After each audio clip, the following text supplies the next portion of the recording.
It's been incredible to serve with an individual who believes, as I do, that our sole purpose in the roles we play is very simple, just to better the lives of other people. And we've achieved unprecedented social and economic progress just in the last 4 years since we were sworn in on this very day in 2014. We will build on that foundation of accomplishment over the next 4 years. We'll continue to use the gift and indeed the power of public service to make everyone who brags of being a New Yorker know that their tomorrows will indeed be better than their yesterdays. Whether their ancestors were among the millions who started a new life in these very halls, or they came involuntarily on a slave ship. For as Martin Luther King reminded us, we may have all come on different ships, but today we're all in the same boat.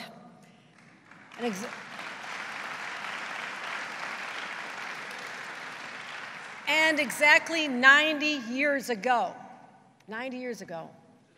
one of those ships transported a 19-year-old Irish lass, Mary Brown, who came here with a heart filled with hopes and dreams and leaving the impoverished life that was surely her destiny.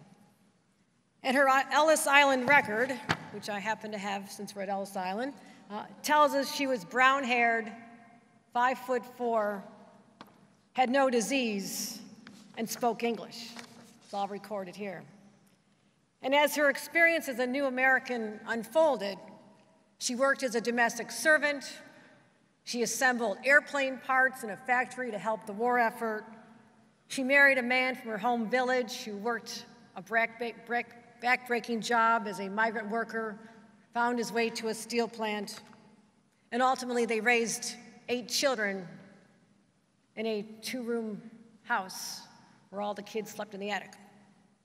But if you asked her, she had achieved the ideal American dream for her children, built companies, became educators, became school superintendents, and even served in the military so proudly. And her granddaughter became a member of Congress, and today made history as the very first female Democratic lieutenant governor elected to a second term.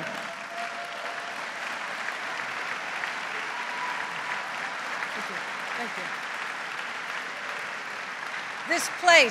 This place, Ellis Island, gave her and my grandfather that new beginning. So today, I recommit as I stand before you, as I stand before God with the oath it was administered. I will continue to use her struggles and the struggles of my own mother as an inspiration to continue fighting for the women of this state. Because the women of this state deserve to live the New York promise, to earn equal pay for equal work.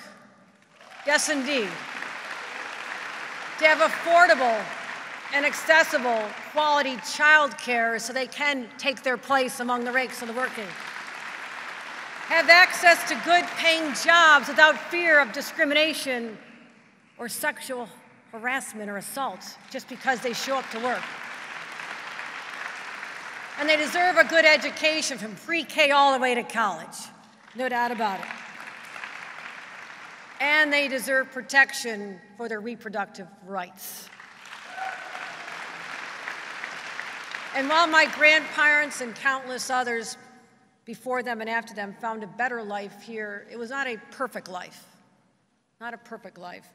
which is why the New York story continues to be defined by the courage and the advocacy of people like the early suffragettes and the abolitionists and the advocates for the people with disabilities and fought for criminal justice and fought for the LGBTQ community and fought for civil rights, and to this day still continue. For that is the legacy we as New Yorkers embrace. It's part of our DNA. It's who we are. As I said, we have an obligation that is crystal clear. It is so simple. The governor and I pledge to better the lives of others. We come here renewed, re-energized, recommitted. For indeed, that is our destiny of leaders of this incredible state. So as you leave here, listen to the ghosts of those who came before in Ellis Island, those who were marginalized, persecuted, impoverished. They came here with that same promise of a better life. As we begin a new year, as we begin a new term, that is the same promise that we will keep for today's generations and those that follow. Thank you very much.